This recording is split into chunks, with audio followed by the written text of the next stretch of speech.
space to speak your mind with Cornwall Mind for better mental health. Welcome to the show if you've never heard us before. This is A Space to Speak Your Mind. I'm Richard. We're a radio show and podcast about mental health and well-being made by people with lived experience in association with Cornwall Mind. We do occasionally cover subjects that some listeners may find distressing, and for more information, help and support, you can visit cornwallmind.org. This month, a slightly different show as we highlight Local Mind Week, a chance to find out about the work Cornwall Mind does in the community. I'll be finding out about the campaign with Joe Bolton. Some of those involved with Cornwall Mind will be telling me what they do.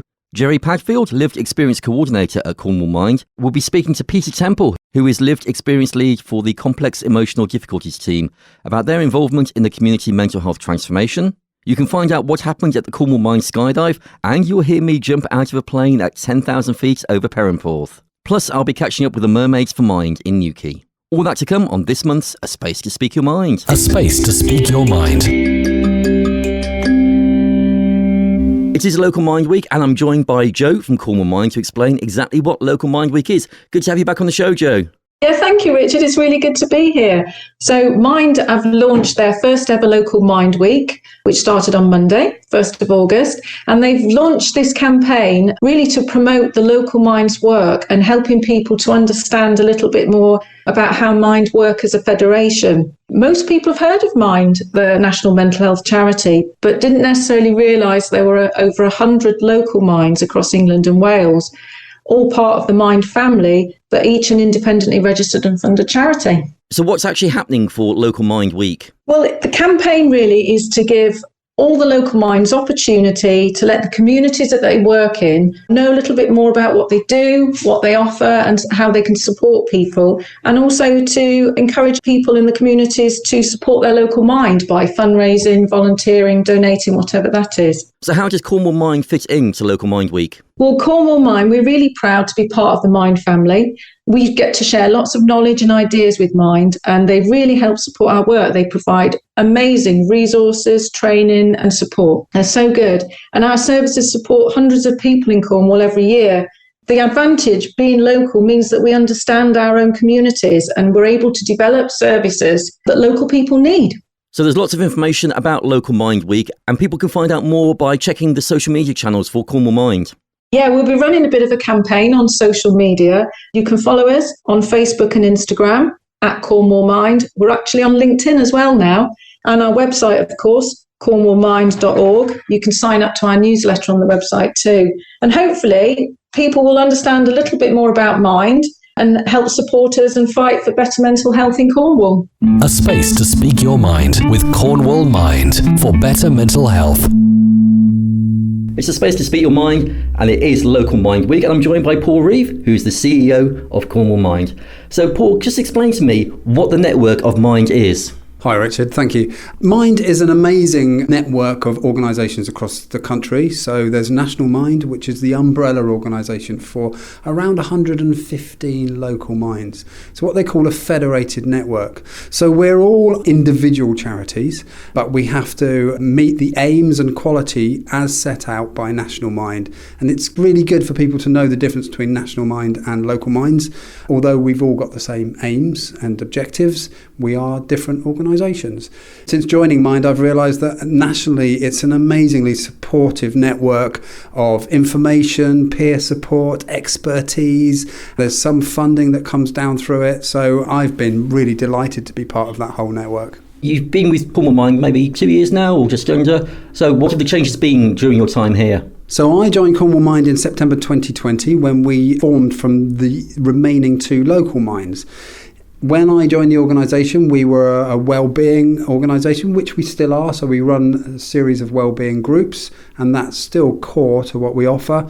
Since joining, we have developed quite a lot. So we have some outreach project work where we work one-to-one with people who are facing complex challenges, and we help them to move forward with their lives.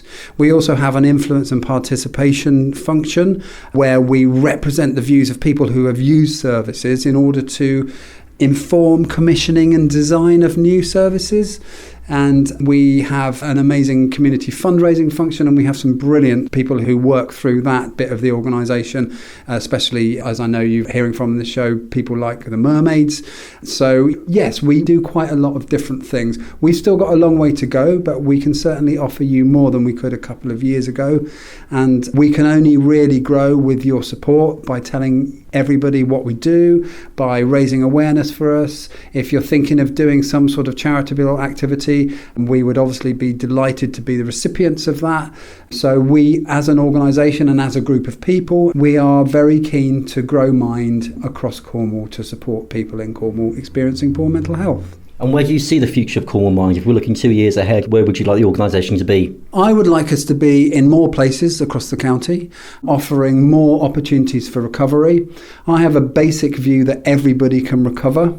There are some people who've experienced mental ill health who feel that they're not entitled to recovery, or they're not entitled to healthy, happy lives, and that just isn't the case. So I would like to develop more of the same and some more interesting things. We work really closely with some amazing partners across the voluntary and community sector, but also in health and the new integrated care system. We're looking to grow those relationships. And my vision and the team vision is that we can provide something to help you wherever you are in your journey of recovery.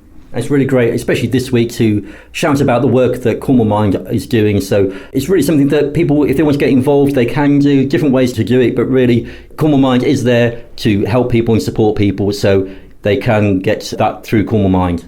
They can. I mean, at the moment, we're offering the things that I've talked about, and poor mental health is such a wide spectrum, Richard, as you know, and sometimes people are in abject crisis, and Cornwall Mind isn't currently the organisation to go to for that support. The NHS have a really good 24-hour, 7-day-a-week helpline that you can contact whenever you need to, and they will hook you up with the right support. So if at some point in the show you could give out that number, that's really important. If you don't catch it, it's on our website. We are focused on prevention, we're focused on resilience coaching, we're focused on helping people to develop the skills to keep themselves well. When somebody's profoundly unwell or experiencing quite extreme symptoms, we are lucky to be in a society where we have an NHS that can support you with that. And the new 24/7 NHS local urgent mental health response phone line that Paul mentioned is free to access by anyone, any age, on 0800 038 5300. That's 0800 038 5300. I'll repeat that at the end of the show, and you can also find it in the show notes if you're listening to the podcast version of this month's programme. A space to speak your mind. It's a space to speak your mind, and we're recognising Local Mind Week and learning more about the people and services from Cornwall Mind. Hi, I'm Lucy. I'm the community fundraiser here at Cornwall Mind, and it's my job to help raise awareness and to raise funds for our local mental health charity. So there is a difference between National Mind and local minds, of which we are one.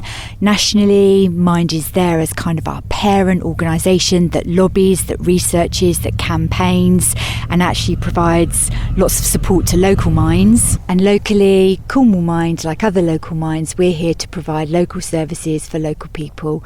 So your money, your support stays in our county and provides vital wellbeing and recovery support to those people in our communities who are struggling with poor mental health. So whilst we're part of the National Mind Federation, when anyone in Cornwall steps forward to fundraise for us at Cornwall Mind, every penny donated and raised stays in our county, stays in our communities to provide vital services for those who are struggling with their mental health. So in the last few months, we've been busy hosting some events which engage local supporters in coming along to raise funds for us. And this includes skydives. We've had loads of people come along and take on this epic challenge by taking to the skies to parachute and freefall. We've been doing some firewalking. We've got some further events coming up this summer. It's about getting out in our community. It's about reaching out to those to know that we're here, that we're available to offer support and to raise funds. If they've got any ideas to fundraise or they want to get involved, they just need to check our website, cornwallmind.org, or our Facebook page, or to drop us an email at info@cornwallmind.org.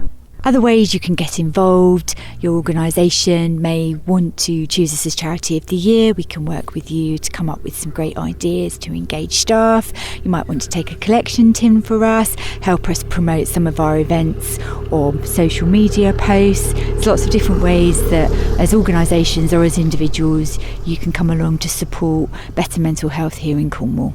It's a space to speak your mind, and we're recognising Local Mind Week with the staff and volunteers from Cornwall Mind. A space to speak your mind.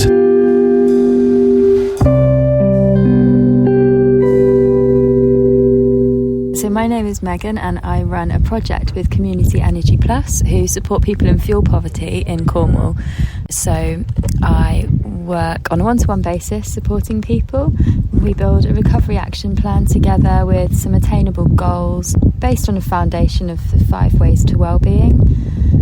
So that can be signposting into activities like social sporting, to gardening, to activities around the county that provide social inclusion, being active, getting creative, learning, and of course there's a huge value in volunteering themselves. It's a space to speak your mind, and time now to find out what happened at the Cornwall Mind Skydive. A space to speak your mind with Cornwall Mind for better mental health. So I'm here at Perranporth Airfield, and I'm here with Matt. Hi, Matt. Hi, Richard. How are you? I'm very good. So bright skies, lovely weather today. We're going for a skydive. Yeah, I know. Exciting. It looks perfect. I think there should be some good views and a few nerves. How are you feeling? Yeah, nervous. Not something I've ever done before, really. I've never done any bungee jumps or anything like that. Very excited. And yeah, it was a great opportunity to raise some good money for Mind as well. So quite proud of myself. Yeah, we are raising money for Cornwall Mind, and we have been here a couple of times before, haven't we? Because it's been cancelled. But this time, hopefully, we're going to go for it. So what made you actually want to do the jump today? I think mental health is something that's affected me over the COVID period, and I've noticed it quite a bit, and in friends and family as well. It's certainly at the forefront of my mind. I'm also a volunteer Coast Guard, and a lot of the incidents that we deal with, have an underlying sort of mental health issue. So I think the work that Mind do is fantastic, and the support they give. So yeah, a lot of reasons really that's made me quite keen to get involved and raise some money. And I'm working with the co-op as well. Mind's our national partner, so yeah, it's good to get involved in that respect as well. And have you found any interesting ways to fundraise as well? Just through family and friends really, and yeah, we've done a bit of fundraising in store. All my colleagues have sort of got behind it and at the till, and we've had a little collection jar. They've all been telling all our local shoppers what the plan is and what I'm doing, and yeah, they've all thought I'm very brave and very stupid and dropped a few quid in the jar, so it's helped and raised some money and got the community on board and supporting me as well. Good luck today, and I hope you enjoy your skydive. Thank you very much. So Debbie, you're here as well. Just remind us, you're Debbie from Cornwall Mind. You've done loads of fundraising for us before, haven't you, as well? I have indeed.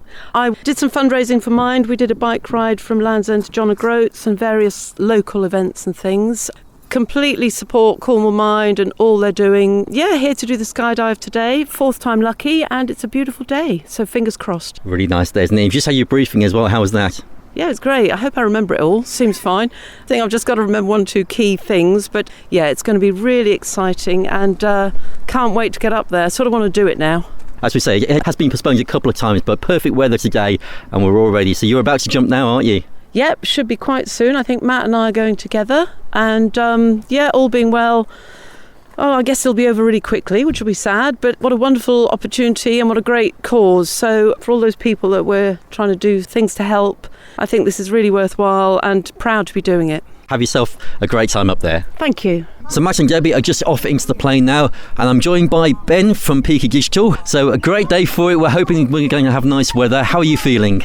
I'd say slightly nervous. I don't think it's really going to feel like it's kicking in until I'm suited up, sort of sat in the plane, which looks quite small, and it's going to be an interesting one, but not something I've ever done before. Slightly excited, but definitely some nerves there as well. Yeah, it is a small plane. I think that's the bit I'm most nervous about, getting in the plane. I think the actual jump won't be quite so bad once we're up there. Yeah, we'll probably be wanting to actually get out of it once we're all the way up there, but yeah, hoping for some really good sort of views on the way down and tick it off the list. So what was it that made you want to do the skydive? That sort of thing, I think it's something you should try and accomplish and, tick it off the list. It's not something that comes around every day. Obviously, it's got the attachment to Mind to it, which makes it that much more important and gives it a real sort of good feeling behind it, a bit of fundraising and just a challenge, really, and something to say that I've done. And what a place to do it as well, the coastal views of Cornwall. And you guys over at Peaky Digital, you've been supporting Cornwall Mind over the past year. So what was it that made you want to decide to support the charity? Charity-wise, we all sort of collectively put enterprises or charities into a bit of a hat and pick out from there. Seems like the fairest way to do it. We keep it within a local radius as well, hence with the focus for Cornwall Mind. And at the time that we were doing it, it felt like it had a real sense of need and purpose with the sort of COVID 18 months that everybody's had and gone through. Mental health does feel like it's come to the surface that much more over recent years as well. So yeah, it was one of those things where it came out of a hat, but time and place to do it made a lot of sense, and we help them in a variety of different ways, mainly sort of website content and guidance through digital marketing, sort of sharing our expertise in that sense, but then also using Google Ad Grants, which is a free tool from Google that links with their Google Ads software, whereby you get $10,000 of free advertising spend per month, and we use that to create some campaigns to share more about what's going on and how people can get involved. And you've been fundraising as well for today, so any interesting stories, any ways that you've been fundraising? I went for the approach that I'm very lucky to be doing a skydive that is funded for through the charity programme. So I took it upon myself to set a challenge of running 5k every day for 30 days.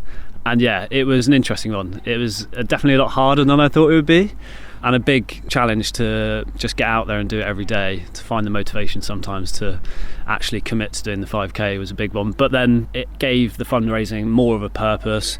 I think it helped friends and family to get behind it a bit more, and yeah, hit the target, which is great, sharing it across social media and word of mouth and those things that you do. But my colleagues were really generous, friends and family were really generous, so yeah, it was a great way to raise a bit of extra money. So you've already done so many challenges. What do you think is going to be next after the skydive?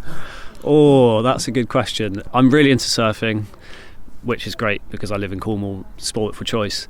I think a trip abroad somewhere to a new place with some waves that I've never surfed before, warmer climate, maybe a tropical sort of feel. Surfing in board shorts would be the one. But yeah, I think take on a new place, get abroad, seeing as we've all sort of been around Cornwall and the region for so long, it'd be good to get away. And the wind's dying down now, as you can probably hear. It's getting a little bit warmer, I think. It does feel like it's getting warmer. And they're calling us over, so I think we might be going over for the skydive. So let's get ready. Cheers, sounds good. Thank you.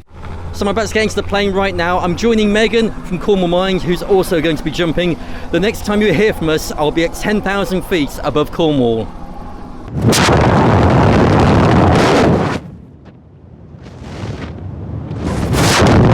Okay, so we've just had the parachute open. We've been in free fall for about 30 seconds, and we are over Padfield. Quite cloudy, but that's quite nice. Calm. Okay, can you grab on the plane? Yep, gotcha. See the airfield into us. How many feet are we? 900 feet. And we can see the airfield now. Find ourselves up right with the runway now. Where's our landing site? We're just over here, aren't we? See the landing area? Yeah, stand up. Hey, welcome back. And we're back, and we're on the ground. Thank you so much. That's brilliant. Fantastic. Thank you. Nice one. Loved it. So, Megan, you've just jumped as well. How did you feel? Oh, I don't know if there's words. I'm buzzing. I just want to go again. Can we go again? Yeah, go again. What was the best bit for you? I think there's just after you come out of the plane and it's a little bit scary, and then you just sort of let go of that fear and enjoy the free fall. That's really nice. Did you enjoy the free fall more, or did you enjoy the actual once the parachute was open? Well, I like the free fall, but then we did some spinny things. Yeah, and that was we fun. did some spinny things as well. Nice. So we're going to do this again sometime? Yeah. Same time tomorrow. Hey! Yeah. A space to speak your mind. Thanks to all those that have skydived for Cornwall Mind in recent months, and to those who've raised money in many other ways too. This is A Space to Speak Your Mind, and the 1st to the 5th of August is Local Mind Week. So on the show today, we're hearing from some of the staff and volunteers from Cornwall Mind. Hi, my name's Rob. We're here in Wetherspoons in Helston for the Helston Community Cafe. Around the county, we have community cafes in different locations. So we've got them in Falmouth, Truro, Penzance, and here. Just starting this one up, but it seems to be that people were interested, so we thought it'd be a good place to set one up. Community cafes are a really good space. People come together, just get talking, and they can talk about anything they want. And sometimes they can talk about mental health, and sometimes they can just talk and have a chat, and it's just a good way to connect with other people. People come here because a lot of people feel isolated. Some people come here to get advice, some people come here to talk to Mind staff, and they can come along to the community cafe almost in a crisis. But just being part of a group, just being able to articulate how they're feeling can give them real sense of just that they're not alone and they're not struggling alone. Talking to people can help, other members of the group can give support, and we can give them advice and refer on to other services. So it's really effective in a lot of ways. For example, today we've got a lot of social prescribers. We've got some social prescribers from the Helston area coming in, talking about how we can link in with each other. And often when people come to us with a housing need or a welfare need or a health need, then we can talk to them about it, and then sort of talk to them about what the next stage, and with their consent, with their ideas about what they would like to do next, rather than us telling them exactly what they should do. So giving them ideas about how they can help themselves. We've also set up a community cafe in St Just with the idea that isolated locations, isolated areas need community cafes perhaps more than in the towns in this county. So there's a new community cafe in St Just, and we're thinking about hopefully setting them up in other villages in isolated locations. Another thing we've started is the 5 Ways to Wellbeing programme, based on the 5 Ways to Wellbeing: connecting, being active, taking notice, giving and learning. And these are sort of basic ideas to help people with their wellbeing and mental health. We're halfway through a programme in Redruth, which is going really well. Start off with a discussion and peer support, and then highlight how they can use the 5 ways in their everyday life. We're using practical activities. We had a yoga session. We'll be making things so we can give, and then we're also going to start up a community project. Each programme is going to have a community project. The first programme started in Redruth. That was almost a bit of a pilot, just seeing how well it works, and I've been consulting the members and getting feedback from them. We've got a programme starting in Helston in September, and Penzance shortly after that. And in Helston, we're hoping there's some really good community projects in Helston. There's a growing project. The museum's really on board with mental health and linking in with Mind. So it's a really good opportunity to link in with community groups and community projects. I'm really inspired by the community cafes and the 5 Ways to Wellbeing and all the other work that we're doing in the local area. The feedback that we get from people is awesome. People attending, and also the feedback we get from other agencies and services, that what we're doing doesn't seem like rocket science perhaps, but just a small thing like having a cup of coffee, having a chat can make a world of difference. A space to speak your mind. Hi, I'm Blanca. I'm the volunteer coordinator for Cornwall Mind. So I hire, train and manage volunteers for all of our community cafes and wellbeing groups. We rely heavily on volunteers. So we have volunteers that help us run community cafes. At the moment we have 9 community cafes across all of Cornwall. We have several groups. We have Bodmin Gardening Group and Bodmin Music Group. We have Falmouth Allotment. What makes a good volunteer is somebody that is passionate about mental health, somebody that is interested in the area they want to volunteer, whether that is a radio show, gardening group, or anything else that we run. Ideally somebody that is empathic, easy to connect with other people, somebody that's willing to help. I think everybody takes something different from volunteering. A lot of our volunteers like to give back to the community.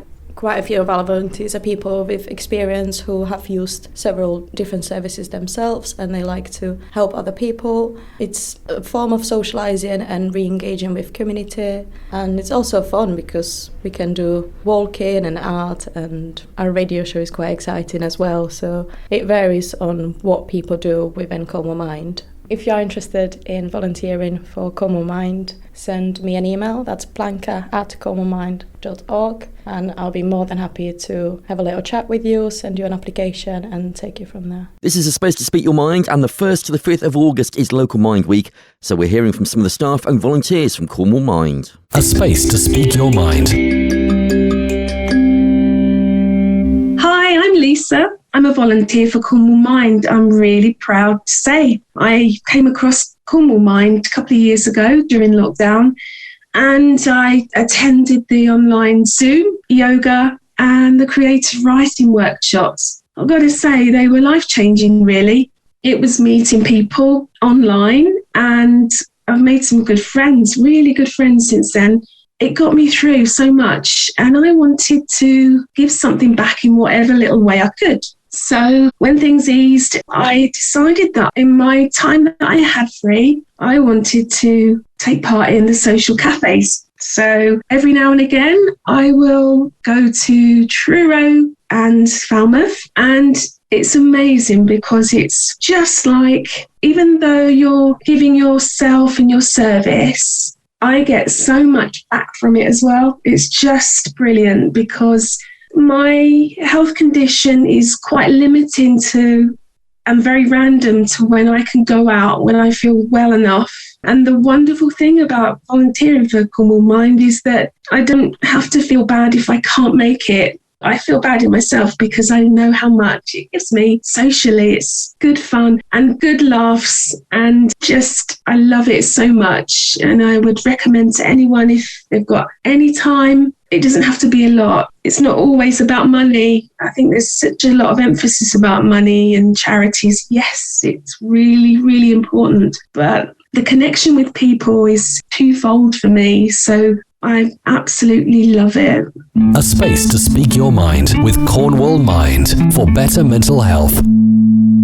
So I'm in Newquay and I'm joined by the Mermaids for Mind. So let's just go around and let's see who we've got today. My name's Katie. I'm Storm. I'm Mayhem. Mischief. Tasha. So what are the Mermaids for Mind, Katie? So we joined as a merpod together, and we swim under two pods, Newquay Merpod and Cornish Merpod. Through the Newquay Merpod, we do a lot of fundraising for Cornwall Mind, hence we use the hashtag Mermaids for Mind.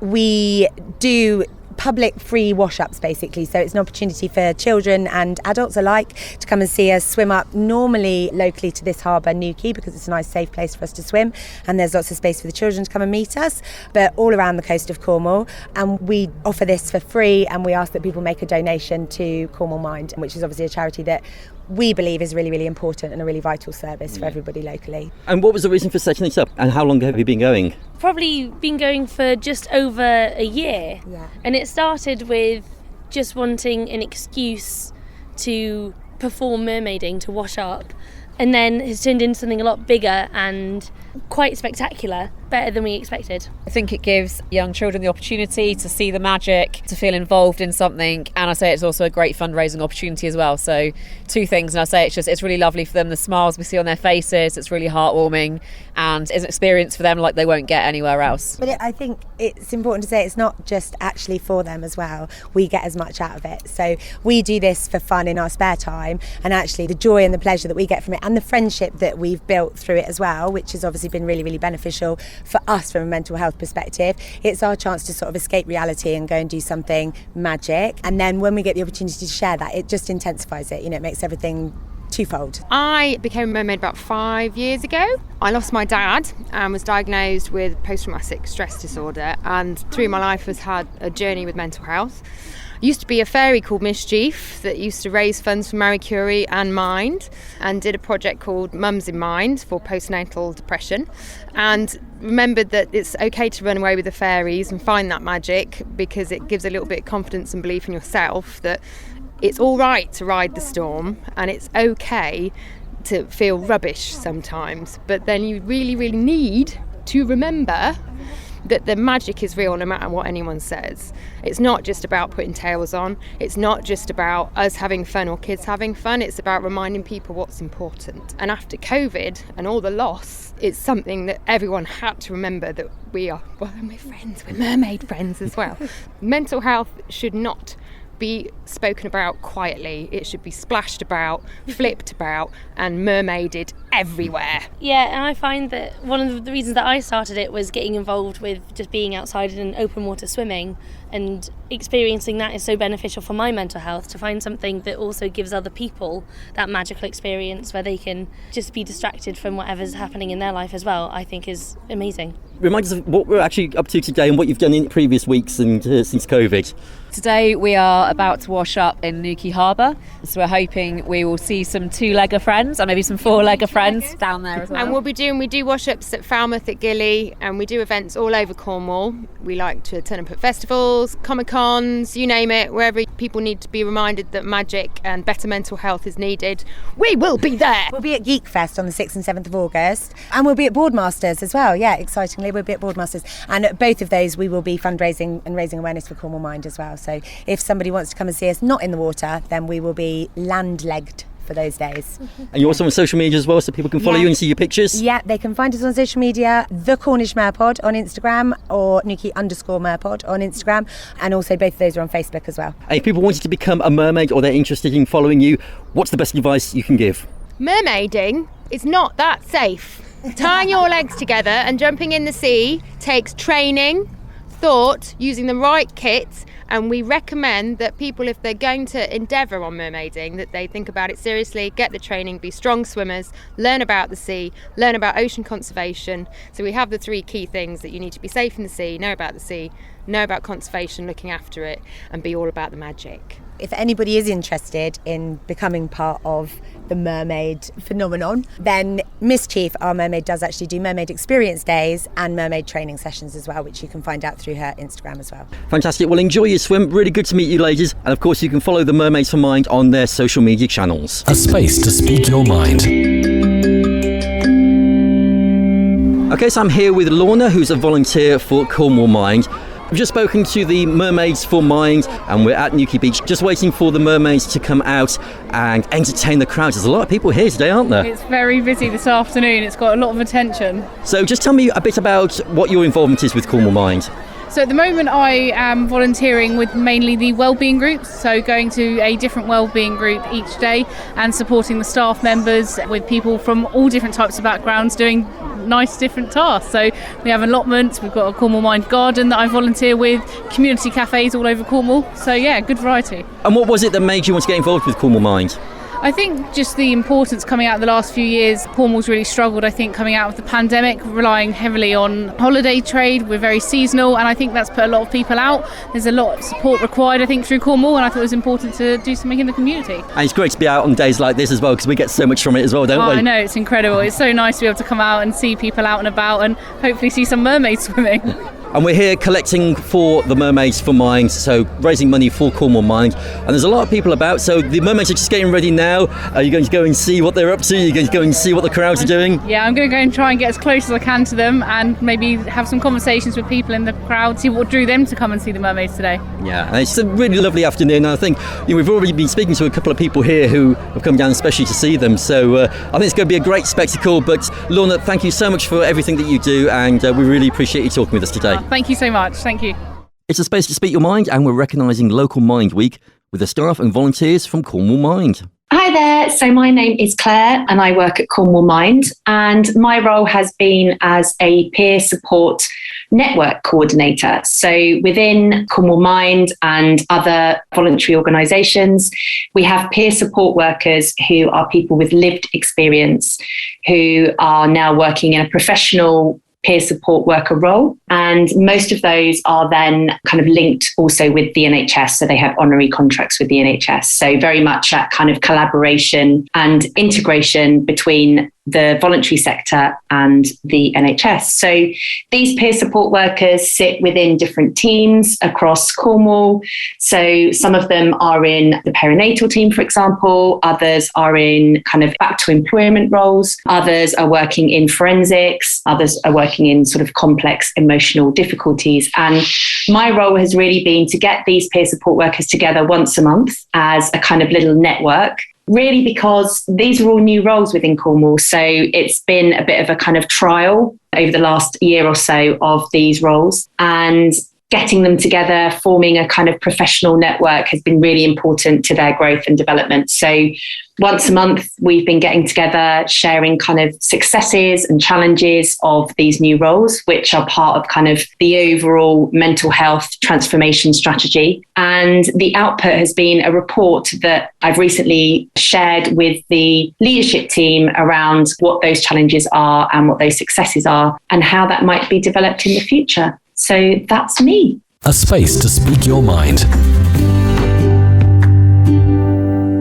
Hello, my name's Jerry Padfield and I'm the Lived Experience Coordinator for Cornwall Mind. As it's Local Mind Week, I'll say a little bit about the work I do, which is based in something called the Community Mental Health Transformation, and my particular role is involved in getting lived experience of poor mental health into the conversation about changing the NHS mental health services in Cornwall. It's quite exciting and pioneering work. we're doing a really ambitious scheme in Cornwall to build a lived experience network of people with poor mental health who are available to take part in projects with the NHS to help develop and deliver the new mental health services which are coming. I'm also recording a series of interviews with people who are involved in this community mental health transformation to talk about the work that's going on that will impact greatly the mental health services in Cornwall. As part of that, I spoke to Peta Temple, who's the Advanced Lived Experience Development Lead for the Complex Emotional Difficulties team. My first question, which I'm asking kind of everyone that I talk to about the mental health transformation, is what does the community mental health transformation mean for you?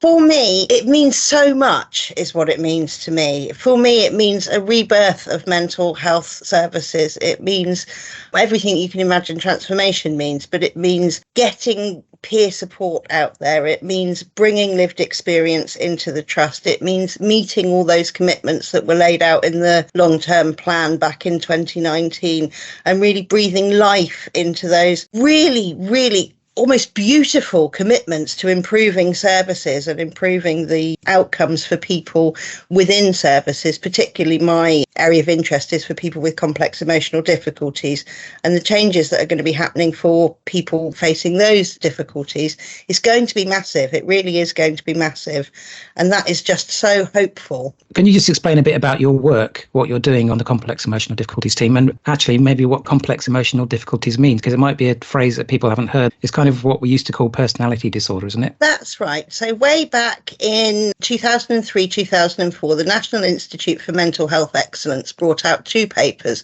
One was called The Diagnosis of Exclusion, which really commented that somebody who was labelled with personality disorder was essentially facing an awful lot of not just stigma from the label, but an active exclusion from services. And we see that. We talk about a gap population of people who are too unwell for primary care, potentially too risky for primary care, expressing distress in a range of ways that make people nervous when they're trying to manage their care. So that might be self-injury, it might be other risky behaviours. So what we were finding in that paper highlighted was the fact that meant that doors were shutting to those people.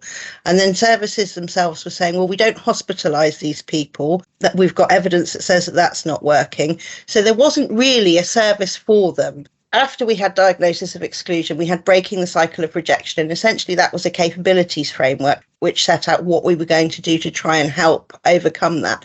And you might think, oh, these papers are a long time ago, but actually the improvements that they were calling for haven't been actualised on the ground particularly well. And we're starting to see that come through now. And it's really what transformation on the back of the long-term plan is really trying to do, is to change that so that it's no longer a diagnosis of exclusion genuinely. And so my role is to say, well, if we're going to include people, how are we going to include people? And from my point of view, that starts at the very grassroots by employing people who have experienced those difficulties within teams so that they can make proactive changes and kind of comments on what would have been helpful for them in their recovery. So that's where I am. And we've got a whole load of different programmes, Jerry, to roll out. And I'd love to tell you more about them. Brilliant. Yeah, I'd love to hear more about them. But what excites me is, well, we both have lived experience in our job titles. So, I mean, can you talk a bit about, in specifically with the transformation, lived experience is in there, isn't it, about as something that they got to get in there now? And what does that mean for you? I mean, in terms of we both have lived experience, and what is the value of lived experience in the work you're doing?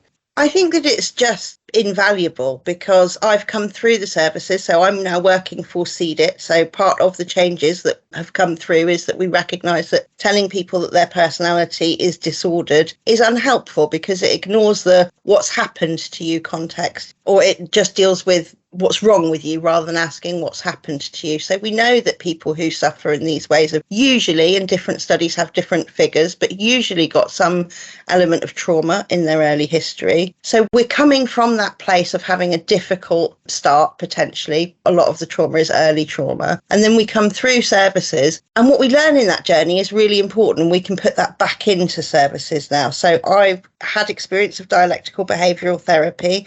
I'm studying as a CAT therapist. So I've had personal experience of CAT therapy now too. So if somebody comes onto caseload and they want to say, well, what does DBT or dialectical behavioural therapy do for you?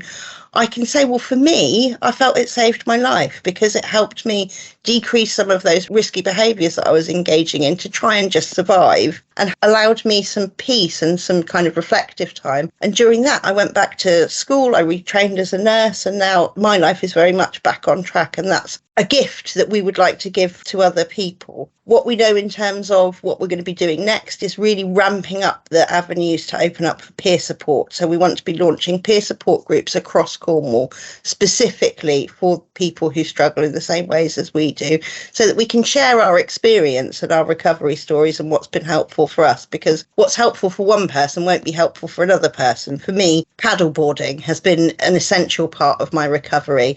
It's been really important to me. And through that, I've made more friends, which was also, I wasn't very connected socially. So getting connections to people was really important to me. But somebody else that you spoke to would have a fear of the sea, perhaps, or wouldn't be able to swim. And so that wouldn't be their recovery story. So we need to make sure that we're expanding it out so that we can help as many people as possible find connections that are going to be meaningful to them. And that's what I feel that my job, managing my team of peer support workers, is going to be all about. So we've got 3 peer support workers in the complex emotional difficulties team. They're going to be helping running those peer support groups, but we're also going to be managing it from the other side as well. So we've talked a little bit about diagnosis of exclusion and the stigmatizing attitudes towards people with this diagnosis. So the other side of the coin is, of course, to improve staff training in order to improve staff attitudes. So a big part of that is going to be the knowledge and understanding framework training, and rolling that out for staff working in the NHS and the third sector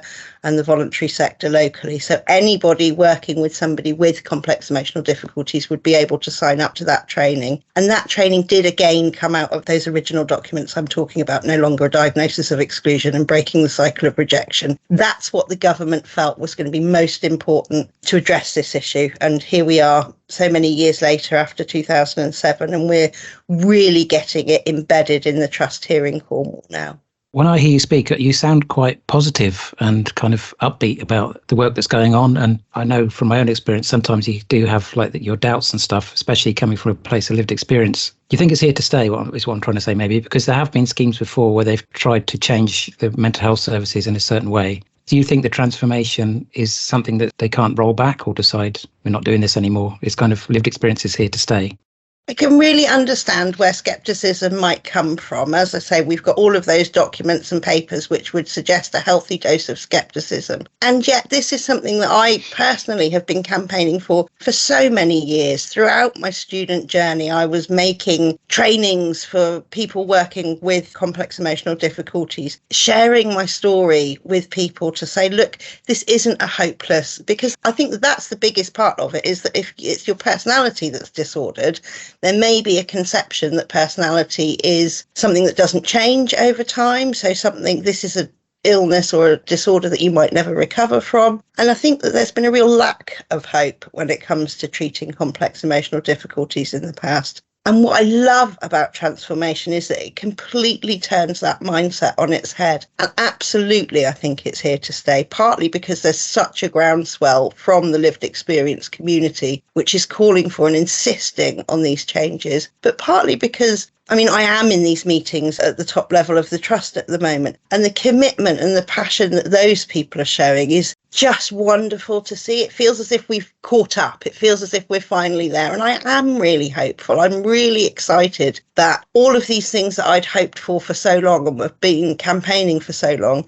just finally seem to be getting momentum and getting the right people behind them. I think that's the other thing, is that we seem to have the right people in the right posts at the moment to really push this forward. And you know that, you can tell when people are behind it because you're asking difficult questions and they're coming back to you with the answers and they're trying to push the projects forward. So yes, I am very, very excited about being part of mental health services at the moment. Thrilled to be part of what I feel is very much the solution, or the beginning stages of the solution. I think that our ideas are going to develop and change and grow over time. But I really do feel as if we're on that launch pad, and where we go from here is only going to be better and up. Yeah, I definitely relate to what you're saying there because I go to some of those meetings too, and there is a definite enthusiasm and commitment from clinicians and NHS staff, isn't there, towards making things better, really. And everything in those documents you can't really argue with. And people, I think, who have been through the system wouldn't argue with it either. You know, it's all there in black and white now, isn't it? That there's no excuses, there's no hiding from the things that need to change. They're all written down. That's it, exactly. And of course I understand, Jerry. I mean, I worked in one of the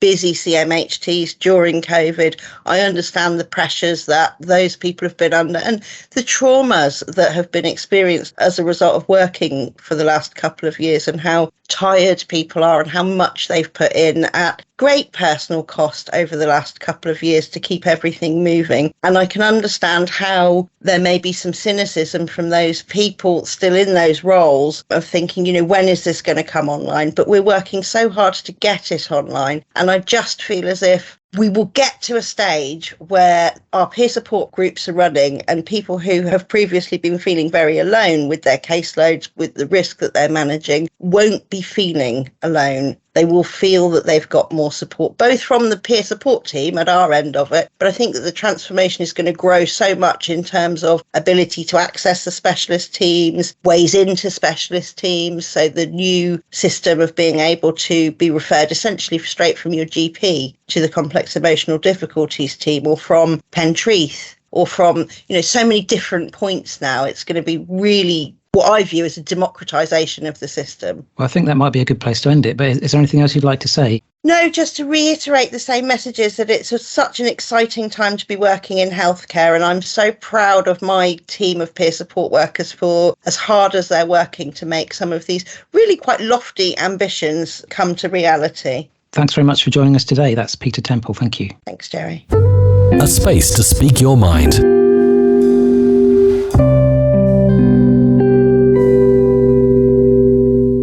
Thanks to Jerry, and you can find out more about the community health transformation at cornwallmind.org.